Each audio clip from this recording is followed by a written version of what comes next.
বাংলাদেশ জাতীয় ক্রিকেট দলকে অভিনন্দন জানাচ্ছি।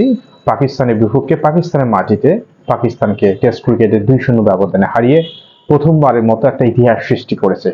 আর ইতিহাস সৃষ্টি করে জাতীয় দলের কোচ হলেন হাথুরুসিংহে সিংহে।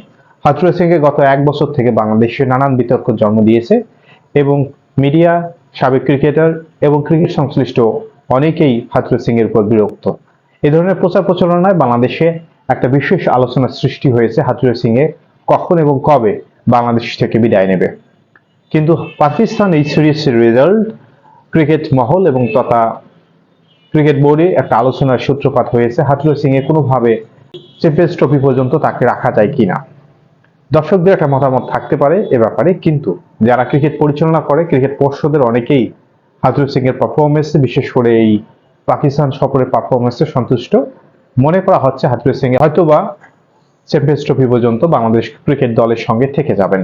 তবে নানান সময়ে বিশেষ করে ইমরুল কায়েস থেকে শুরু করে রাকিবুল হাসান, সালাউদ্দিন, নাজমুল আবেদিন ফাহিম সহ অনেকেই ক্রিকেট কোচ হাথুরুসিংহে সিংহের বিরুদ্ধে কথা বলেছেন সরাসরি মিডিয়াতে, এবং মিডিয়ায় 2-1 সাংবাদিক হাথুরুসিংহে সিংহের বিরুদ্ধে সবসময় কথা বলে থাকেন। কিন্তু এটাও সত্য যে রেজাল্টটা পাকিস্তানের বিরুদ্ধে করেছে সেটা আমরা অবশ্যই গর্বিত, এবং এই গর্বিত অংশের একটা নেতৃত্ব দানকারী হিসেবে হাথুরুসিংহে সিংহে কিন্তু সামনেই ছিল। বিষয়টা হলো এখন নীতি নির্ধারকদের পর্যায় থেকে যে কোনো একটা সিদ্ধান্ত আসবেই, কিন্তু সিদ্ধান্ত আসার আগে আমি যেটা বলতে চাচ্ছি, জাতীয় ক্রিকেট দলে এই মুহূর্তে যারা খেলতেছেন কি টেস্ট ক্রিকেট, টি-20, ওয়ানডে সকল ফরম্যাটের সকল প্লেয়ারদের খুবই গোপনতার ভিত্তিতে তাদের মতামত নেওয়া উচিত কোচ হাথুরুসিংহে এর ব্যাপারে। এছাড়াও যারা স্টাফ রয়েছেন, সহ স্টাফ রয়েছেন, তাদেরও মতামত নেওয়া উচিত। এখন বাইরে আমরা মিডিয়ায় অনেক কথা শুনতে পারি এবং অনেক ক্রিকেট নিয়ে কাজ করে বাংলাদেশে ঘরোয়াভাবে তারা অনেক মতামত দিতে পারে, কিন্তু সবচেয়ে ভালো যে মতামতটা দিতে পারে রানিং টিমের 3 ফরম্যাটেরই ক্রিকেটাররা এ ব্যাপারে খুব সুস্পষ্ট মতামত দিতে পারে। তারা যে কোচের দ্বারা পরিচালিত হবে তাদের যদি মতামতটা নেওয়া যায় 3 ফরম্যাটেরই, তাহলে এই সিদ্ধান্ত নেওয়াটা খুবই সহজ হয়ে যাবে। কোনো ব্যক্তি আক্রোশ নয়, কোনো অতীতের কোনো ঘটনা নয়। আমি মনে করি ক্রিকেটাররা সবচেয়ে ভালো সিদ্ধান্ত নিতে পারবে কোচ হাথুরুসিংহে এর ব্যাপারে।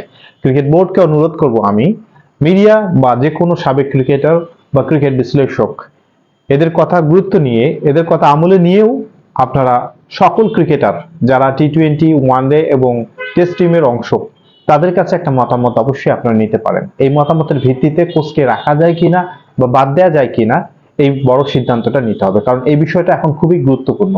যেভাবে প্রচারিত হয়ে আসছে কিন্তু তার বিপরীত রেজাল্টটা আমরা পাচ্ছি এখন। সুতরাং বদলে দেওয়ার বাংলাদেশে সিদ্ধান্ত দ্রুত নিতে হবে এবং সিদ্ধান্ত হতে হবে খুবই পরিপক্ক, যে সিদ্ধান্তটা টেকসই ভাবে বাংলাদেশের ক্রিকেটের জন্য কাজ করে। হাথুরুসিংহে অবশ্যই অনেক সময় সমালোচিত হয়েছেন, এটাও ঠিক।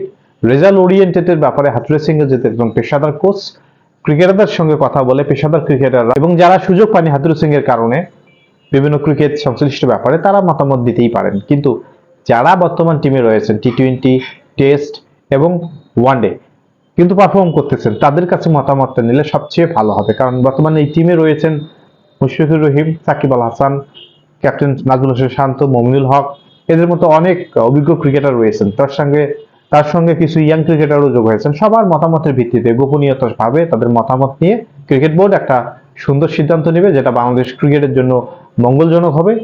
এতে যদি হাথুরুসিংহে বাদও পড়ে বা থেকে যাওয়ার সম্ভাবনাও থাকে সেটাকেই গ্রহণ করে নিতে হবে, এবং ক্রিকেটাররা তাদের মত যেন সুন্দরভাবে প্রকাশ করতে পারে সেই পরিবেশটা সৃষ্টি করতে হবে ক্রিকেট বোর্ডেরই।